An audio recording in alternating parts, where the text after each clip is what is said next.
in the fact that business leaders and workers alike look to us, and not the Conservatives, to address the big challenges ahead. The Conservatives have nothing left to offer but division and fear, and they are willing to blow our greatest opportunity in decades to try and save themselves. But here in the Labour Party, that will never be our approach. We know the best of Britain is when we work together, that the only way to properly rise to the challenges before us is to build a new pro-business, pro-worker national consensus around industrial strategy, greater investment and good jobs in every part of the UK. Industry and workers pulling together, hand in hand to face the future. Rebuilding Britain cannot wait another day. And out of the wreckage of this government, let us give Britain a brighter future than ever before. One where the future is built here, where people have jobs they can raise a family on, have towns and places they can take pride in, and have the power over the changes affecting their lives. This is the Britain we can build. This is the Britain we must build. And under Labour, this is the Britain that we will build. Thank you very much.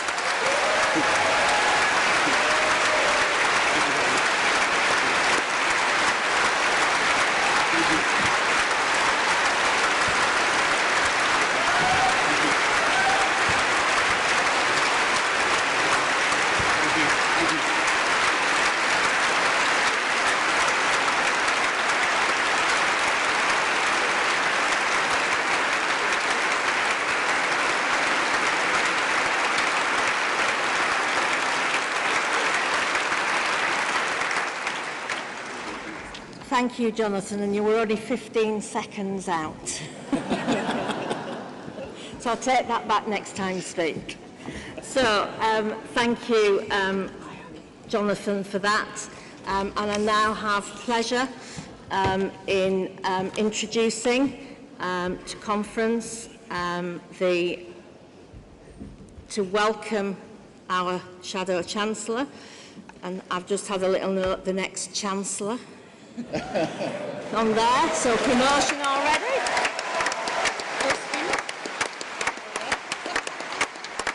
And I'd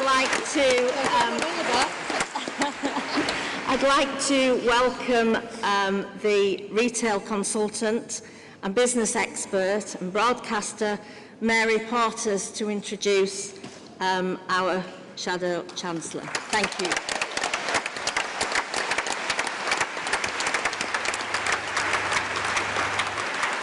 Thank you, thank you. It's an absolute pleasure to be here and an honour to have been asked to introduce our next speaker. 800 years, over 100 names, and all of them men. When Labour forms the next government at the next election, that is going to change because Rachel Reeves will be Britain's first female Chancellor.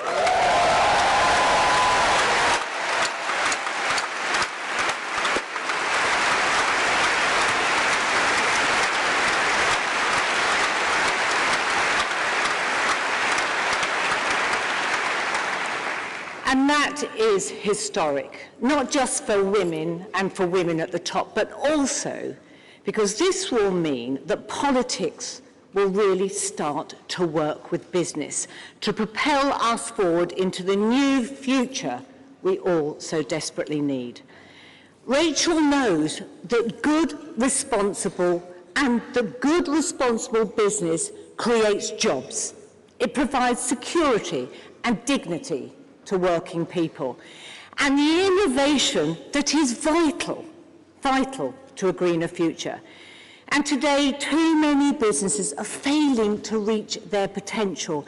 They need this long-term commitment, they need a vision, and they need ambition and a partnership between a far-sighted government and responsible business. Now, I know Rachel will deliver that as Chancellor in a Labour government. Now, I'm sure many of you are aware that I also care passionately about Britain's high streets, and I'm as frustrated as you all are to what's happened to them under the last 13 years of a Conservative government.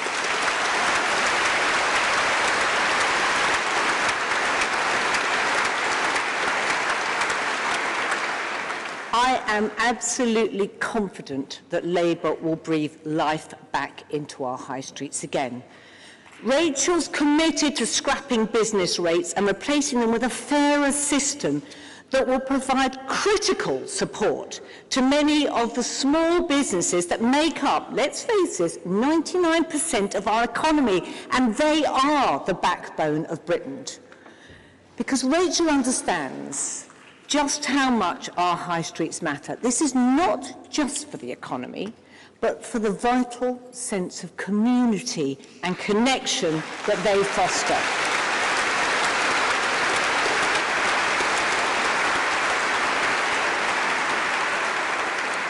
She understands if you get your high streets right and thriving, the subsequent financial and social uplift feeds a local economy, it feeds a community, and the safety and well-being of the people in it. She knows all that, because should Labour win, she will not just be our first female Chancellor, she will be the best qualified Chancellor Britain has ever had.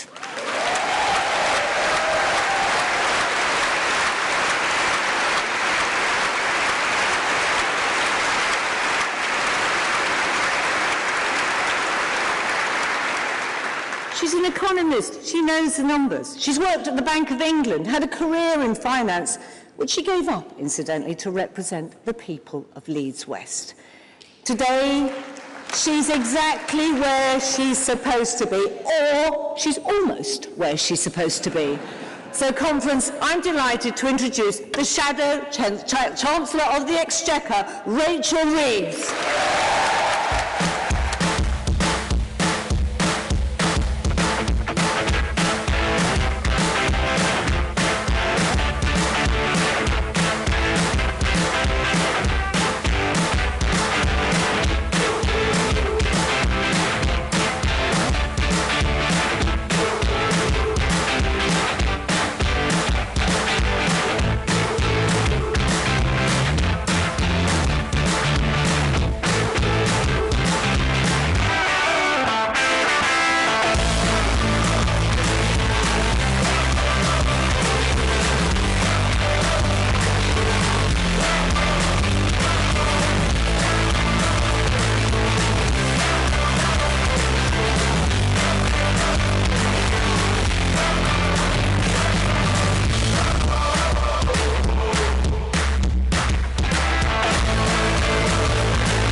Conference, it is a privilege to stand here as your Shadow Chancellor. Today, I make this commitment to you and to our country. Out of the wreckage of Tory misrule, Labour will restore our economic credibility. We will lift our living standards, make work pay, rebuild our public services, invest in homegrown industries in every corner of our country, and together we will get Britain its future back.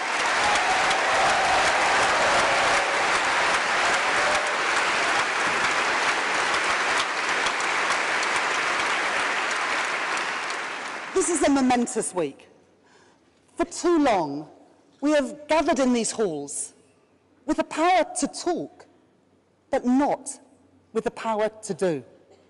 13 years of opposition to remind us of that eternal political truth, that it is only through power that we can put our principles into action. Under Keir's leadership, that opportunity is finally within our grasp, but only if we allow no complacency, only if we fight for every single vote, only if we work every day to show that we are the party with the discipline, with the determination, and with the vision to rebuild Britain.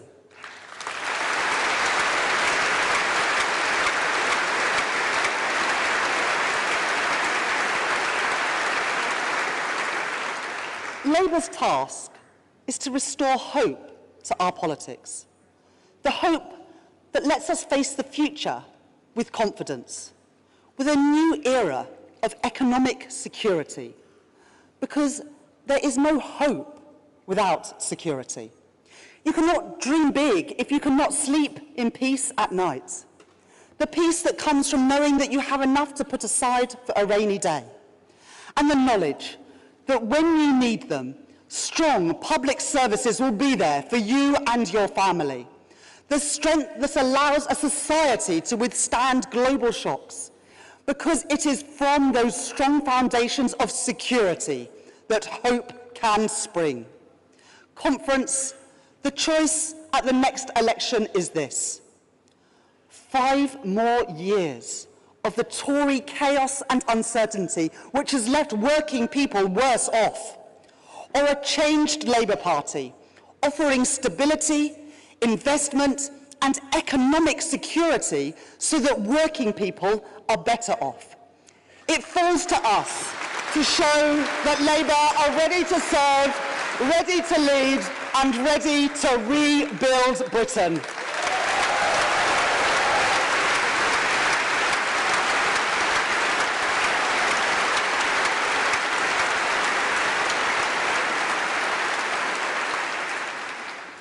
In chess, you learn to think several moves ahead. But even I couldn't have predicted the mayhem that we have seen, week after week, year after year, from this Conservative government. First, austerity, then Brexit without a plan, and then their kamikaze budget. Growth weak, wages flat, taxes up, the price of energy up, the price of the family food shop up, and mortgage bills up hundreds of pounds every single month. Never forget. This time last year, in their clamour to cut taxes for those at the top, the Conservatives caused market chaos, crashed the economy, and left working people to pay the price. That is why you can never trust the Tories with our economy ever again.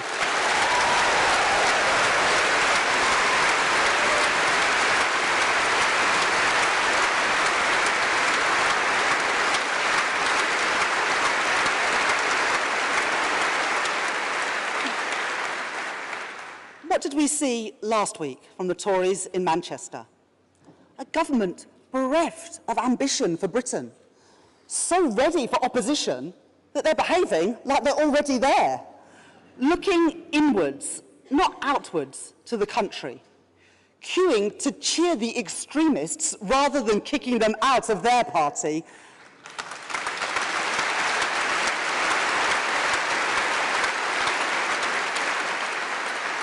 And telling us what we already know. Liz Truss might be out of Downing Street, but she is still leading the Conservative Party.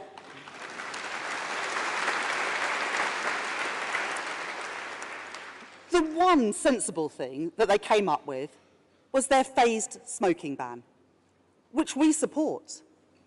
However, I do fear for the Conservative Party. With such a shortage of fag packets, what on earth are they going to write their next policy on?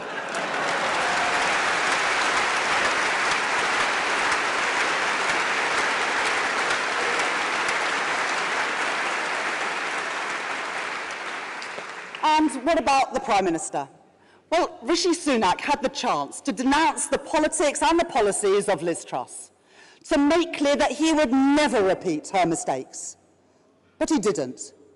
If he's too weak to stand up to them 1 year in, what chance do you give him 5 years in? Be in no doubt, the biggest risk to Britain's economy is 5 more years of the Conservative Party.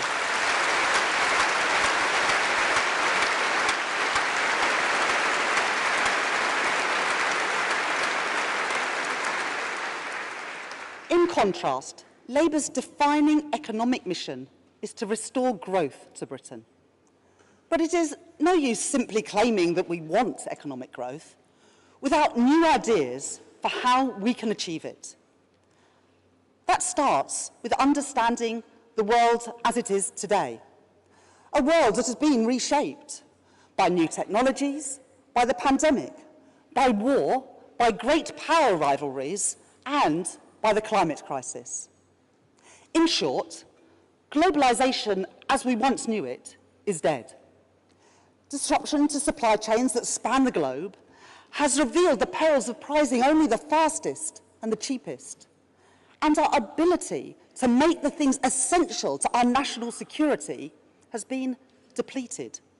Great gaps have been allowed to open up between different parts of the country, and we have time and time again been buffeted by global forces. In this new age of insecurity, it is no longer enough, if it ever was, for government to turn a blind eye to where things are made or who is making them, to run an economy based on the contributions of only a few people, a few industries and a few parts of our country. A changed world demands a new business model for Britain. It is an approach that I call securinomics. That means government putting economic security first. Security for family finances and security for our national economy. It means we must rebuild our ability to do, make and sell more here in Britain, so we are less exposed to global shocks.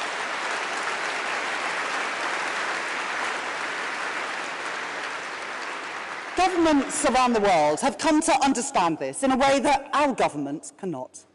That wealth does not just trickle down from a few at the top, but rests on the contribution of the many, on the skill and dedication of those who work in our everyday economy.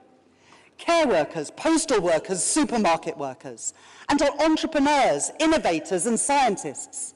Growth from the bottom up and the middle out. An economy rebuilt in the interests of working people.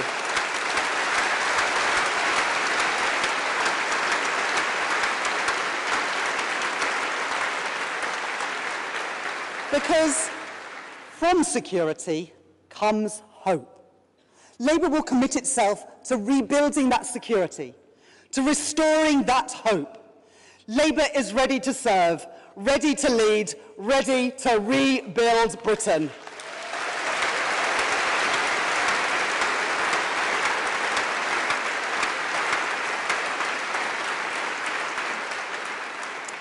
Conference, I do not underestimate the scale of the task ahead of us, nor the problems we would inherit in government. They demand hard work, determination, and tough decisions. The exhaustion of Conservative ideas does not give us the freedom to push through programmes detached from our present economic reality, or take for granted those people who we seek to represent. Change will only be achieved on the basis of iron discipline. Working people rightly expect nothing less, because when you play fast and loose with the public finances, you put at risk family finances. When the prices of food and energy and housing soar, it is working people that pay that price. Like the mum that I met in Scarborough earlier this year, a mental health nurse who had moved back home with her mum for 5 years with her young family to save the deposit to buy a home of her own, only to find that when she was on the cusp of fulfilling that dream, after all that sacrifice, that the mortgage costs that she would face outstripped her income, and she had no chance of meeting them. This is one of thousands upon thousands of similar stories. Stories I hear wherever I go, of people who have worked hard and done all the right things, but whose dreams have been dashed by the choices of this Conservative government, people who we must not and will not let down.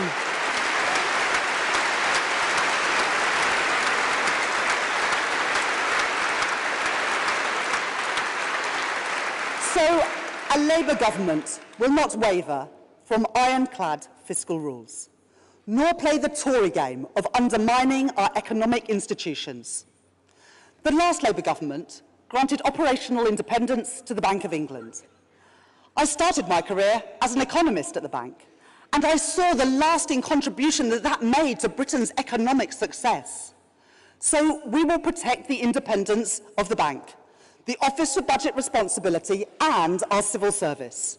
And as Chancellor, I will put forward a new Charter for Budget Responsibility, a new fiscal lock guaranteeing in law that any government making permanent and significant tax and spending changes will be subject to an independent forecast from the Office for Budget Responsibility.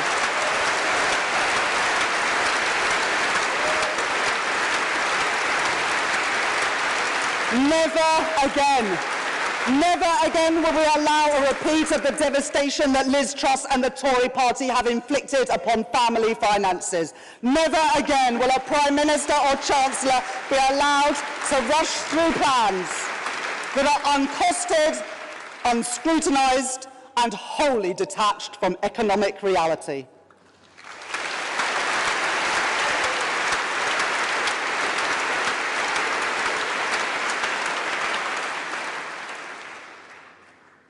But let me address directly those who say that to make hard choices is to make the same choices as the Tory party.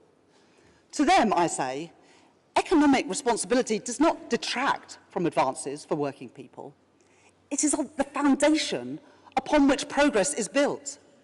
Hard choices, but Labour choices.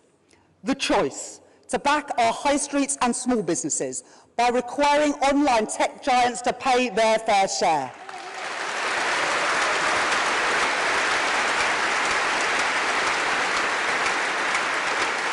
The choice to levy a proper windfall tax on the huge profits that the energy giants are making.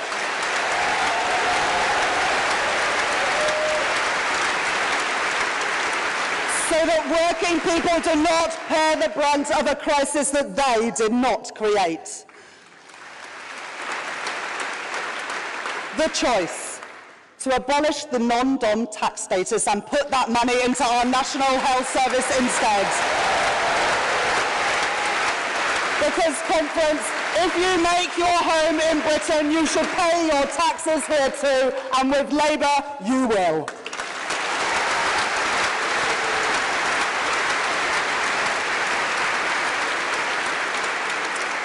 And another choice. In my first budget as Chancellor of the Exchequer, I will end the tax loophole which exempts private schools from paying VAT and business rates. And Conference, we will put that money into helping the 93% of our children who are in our state schools. And I tell you, if Rishi Sunak wants a fight on this, if the party that has herded our children into porta cabins while our school roofs crumble wants a fight about who has the most aspiration for our children, then I say, bring it on.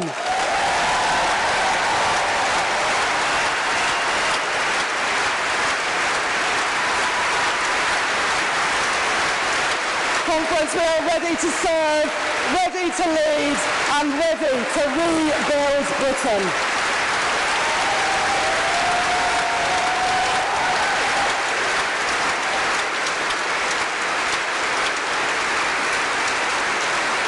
Thank you.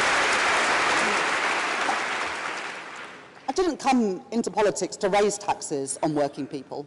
Indeed, I want them to be lower.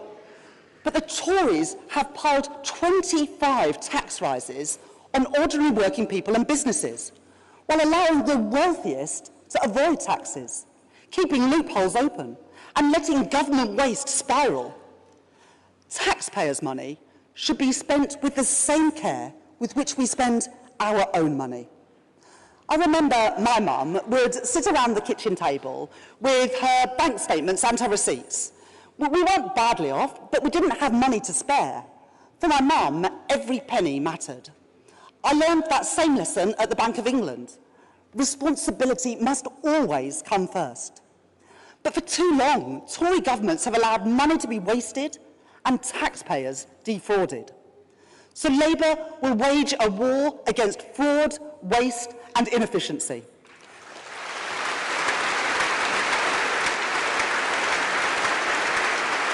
Today I can announce 3 further fronts in Labour's war on waste. First, we will crack down on Tory ministers' private jet habit. What is Rishi Sunak so scared of up there in his private jet? Meeting a voter? Well, we will properly enforce the ministerial code on the use of private planes and save millions of pounds for taxpayers in the process.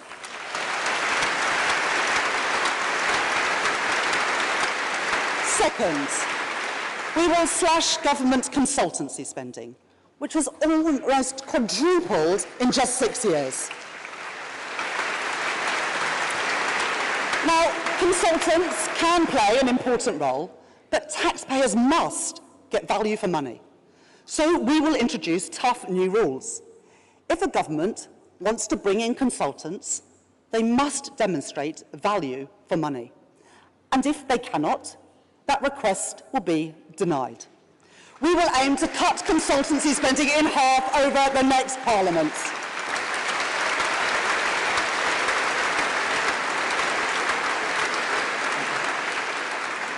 And third, we will go after those who profited from the carnival of waste during the pandemic.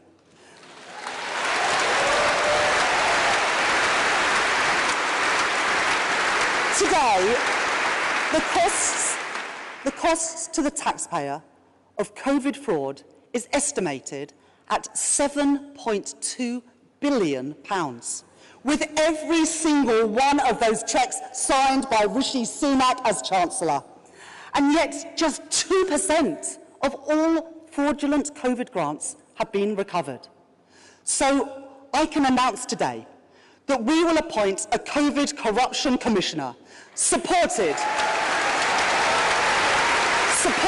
by a hit squad of investigators, equipped with the powers they need and the mandate to do whatever it takes to claw back the money that is ripped off the taxpayer, to take the fraudsters to court and to get back every penny of taxpayers' money that they can.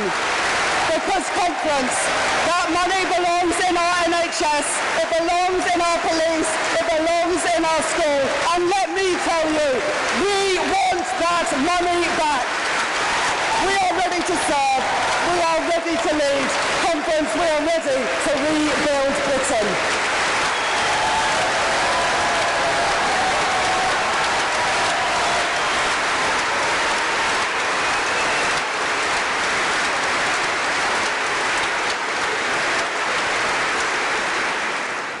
Labour will tax fairly and spend wisely.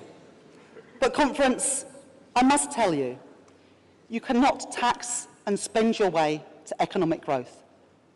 The lifeblood of a growing economy is business investment. It is investment that allows businesses to expand, create jobs and compete with international rivals, with new plants, factories and research labs coming to Britain, not France or Germany or America.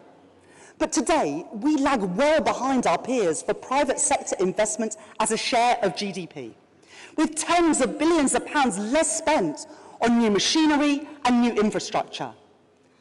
Is that because British people aren't as hard-working, or as creative, or as enterprising? No. British businesses, from life sciences to creative industries, from digital to financial services, can and do lead the world. But they have been held back by the chaos and instability of this Conservative government.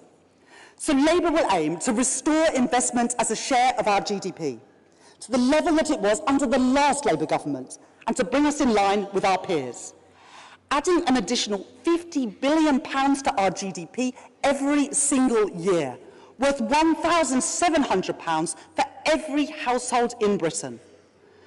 But we know too that asking businesses to do all the heavy lifting while government steps back is not an option.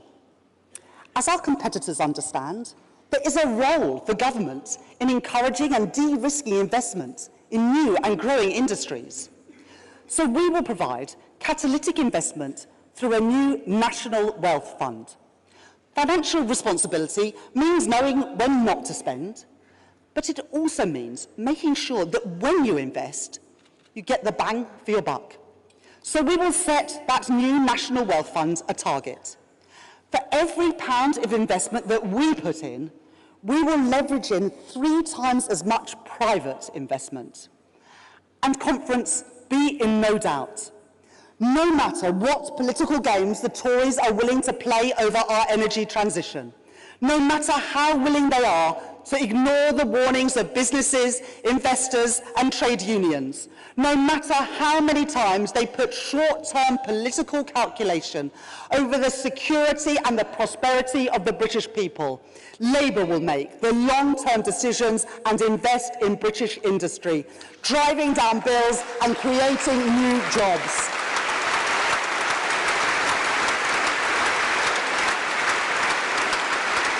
Jobs for plumbers, builders and electricians. Jobs for scientists, designers and engineers. In green hydrogen and carbon capture and storage. In Grangemouth, Middlesbrough, Swansea and Hull. In steel, in Sheffield, Scunthorpe and Port Talbot. In offshore wind, in Fife, in Plymouth and Newport. Making electric car batteries in Coventry, Sunderland and in Blythe. And jobs retrofitting homes in Keighley, Rochester and Warrington. And in every village, town and city across our great country. Ready to serve, ready to lead, ready to rebuild Britain.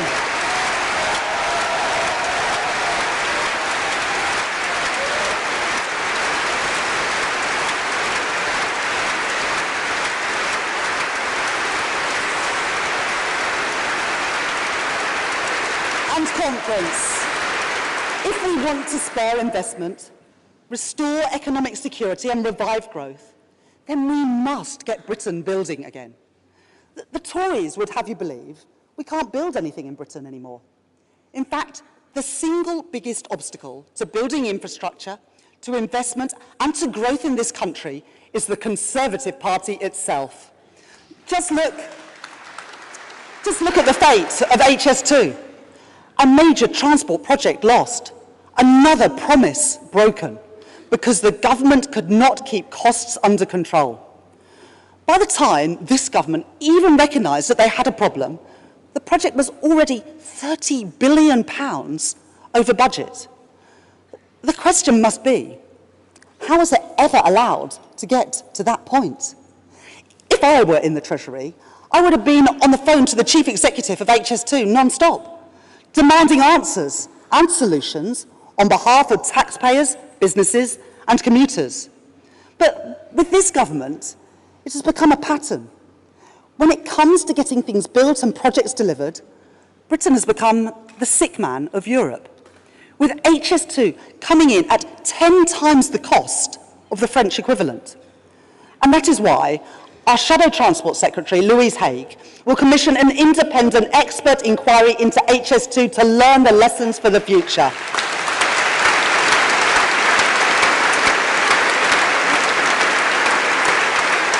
Because many more major government capital projects are running over time, over budget, and are in danger of going undelivered. It is incumbent on government to make sure major projects are delivered on time and on budget. I will not tolerate taxpayers' money being treated with the disrespect we have seen over recent years. I will not turn a blind eye to digger, delay and incompetence. I will hold those responsible to account. I will demand action when they are not delivering value for money. And so I have asked Darren Jones, the Shadow Chief Secretary to the Treasury, to work closely with industry experts and trade unions and to examine line by line every ongoing major capital project to make sure that on day one of a Labour government, we are ready to get Britain building again.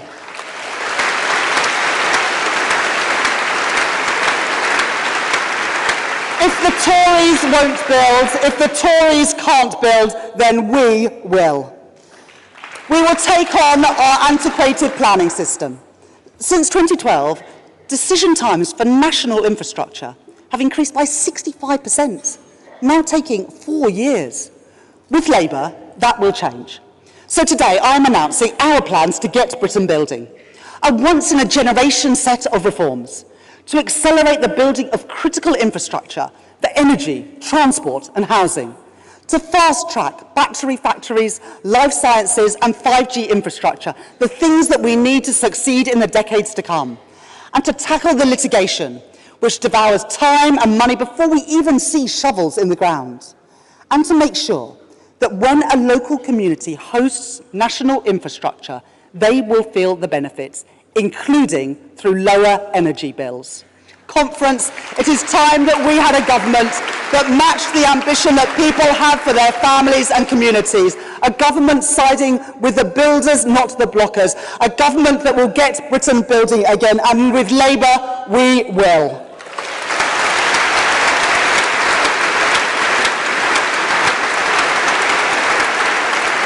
Let me give you one example. Our energy grid. Today, new developments are being forced to wait up to 15 years until the late 2030s to connect to the grid. £200 billion worth of projects stuck in limbo. So today, working closely with Ed Miliband, I can announce Labour's plans to rewire Britain, securing the supply chain we need for lower bills, and to build faster and cheaper, opening up new grid connections to competitive tendering. And because the British people should own a stake in their energy system, the publicly owned Great British Energy will look to bid into that competition. 220,000 new jobs, lower bills for good, and energy security for Britain. And there's more. We will invest in expanding local authorities' planning capacity to speed up decisions. And here is how we will pay for it. Rocketing interest rates have dealt a hammer blow to the dreams of millions of people who want to own their own home, when already that dream was far too remote for far too many people. It is not right that while so many people are struggling, many homes are bought by overseas buyers who may own a property but leave it vacant, driving up prices while families and young people are desperate to get onto the housing ladder. So because 1 year ago, Keir Starmer set out the ambition for the next Labour government to make 70% of British households homeowners, because a house should be first a home and not an asset, and because, Conference, it is time we built the homes our young people need, we will raise the stamp duty surcharge on overseas buyers to get Britain building. Conference, Labour is the party of the builders, not the blockers. Labour is the party of economic growth. And it is now beyond doubt, it is Labour that is the party of home ownership in Britain today.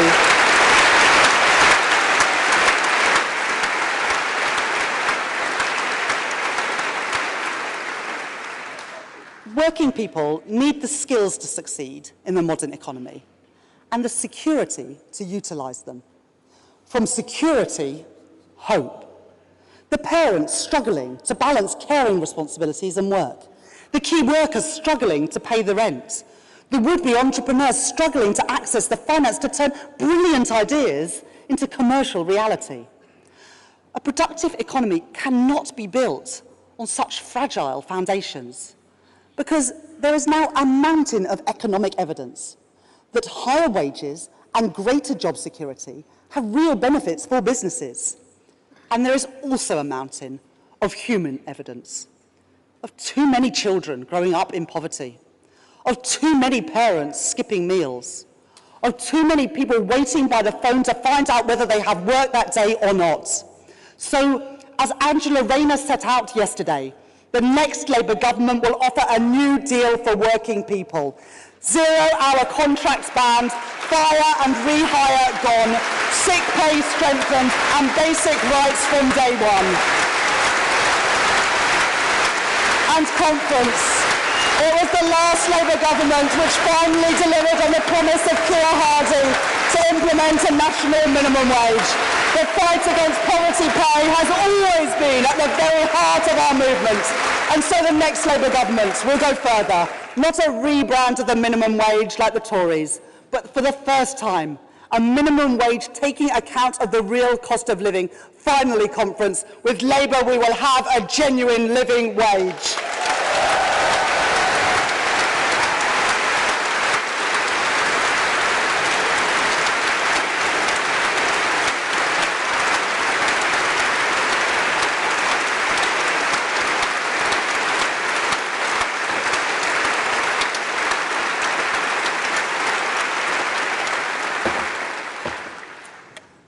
The post of Chancellor of the Exchequer has existed now for 800 years. In that time, not one single woman has held that post.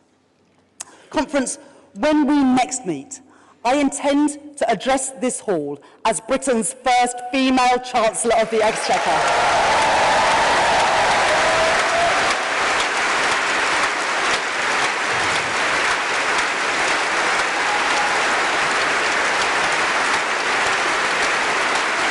To do so would be the privilege of my lifetime.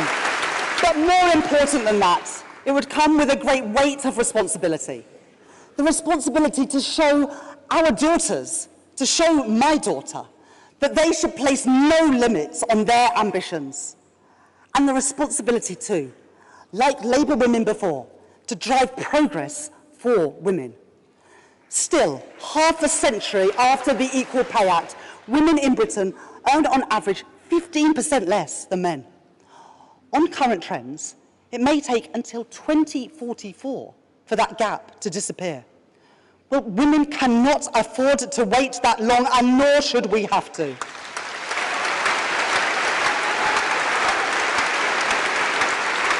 The work of women have been undervalued for too long, and that is why I have asked Frances O'Grady to examine how we can go further and faster, so that the next Labour government makes the next great strides towards ending the gender pay gap once and for all, ready to serve, ready to lead, and ready to rebuild Britain.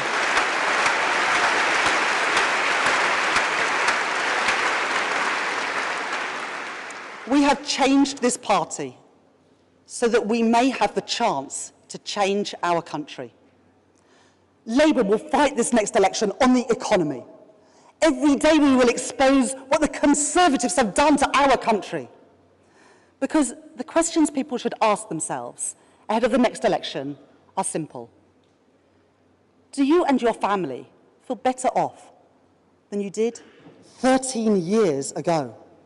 Do our schools, our hospitals, our police work better than they did 13 years ago? Frankly, is there anything in Britain that works better than when the Conservatives came to office 13 years ago? Now, if you do think that Britain is better after 13 years, if you think our country is as good as it can be right now, if after all of this you want to leave your future, your children's future, our country's future, in the hands of the Conservative Party, then I may not be able to persuade you. But if, like me, you think that Britain can do better, that Britain can be better off, if you, like me, believe that it is time to put security first and reject the risk of 5 more years of chaos and decline, then join us. Join us in our mission to rebuild Britain. Join us in our mission to give Britain its future back, creating new jobs, driving down bills, reviving our high streets, rescuing our public services, more teachers in our schools, more police on our streets, more doctors and nurses in our hospitals, lifting families from poverty, achieving energy security, and bringing growth back to Britain. We are here, ready to serve, ready to lead, and together we can and we will rebuild Britain.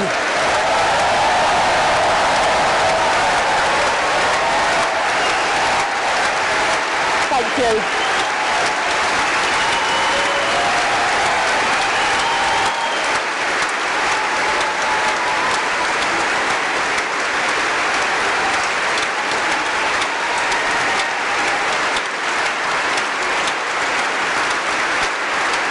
you.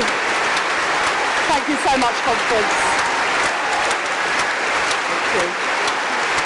Thank you.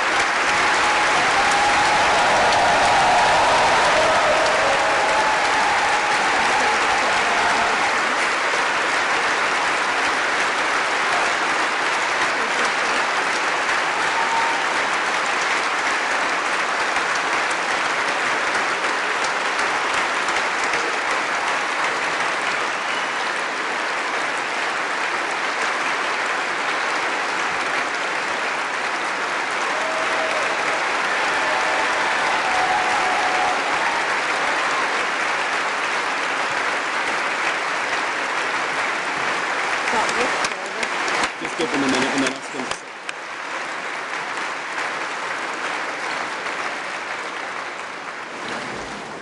Delegates, can I just ask you to take your seats but don't leave the hall just yet? We have heard from our Shadow Chancellor.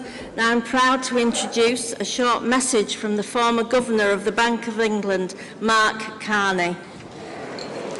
Rachel Reeves is a serious economist. She began her career at the Bank of England, so she understands the big picture, but crucially, she also understands the economics of work, of place, and of family. It's beyond time to put her ideas and energy into action.